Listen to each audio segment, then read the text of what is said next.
Here's another weekly reading recap. This is going to be from March 8th to March 14th.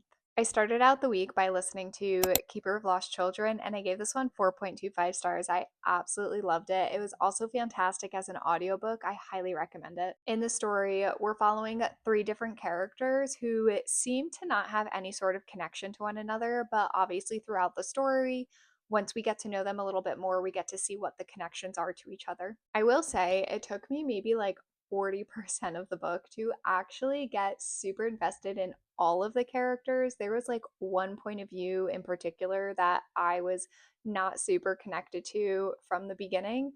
And around that 40% mark is when I started to connect to that point of view. And the other two, because there's three altogether, the other two I really enjoyed thoroughly throughout the entire book. But that's why I got a 4.25 from me. Last week I also read Ruin, and I don't have a rating for this one right now. I'm still thinking about it. And just everything that happened in this book, I did really enjoy it. I do still think it's moving slowly. I think the series as a whole is just a very slow paced epic fantasy series, and that's fantastic. If that's what you're looking for, then look no further. This is perfect. After this one, I had to take a break. I could not just pick up the fourth book and keep going with the story. There were way too many traumatic events that happened. I just needed to take a break. So, still thinking about what my actual rating for this one is going to be, but I can't see it being lower than a 4, so it's at least a 4. And then I finished my arc of The Women in White. I gave this one 4 stars. I don't think this book comes out until August or something like that. I will put the release date here on the screen, so I'm not going to talk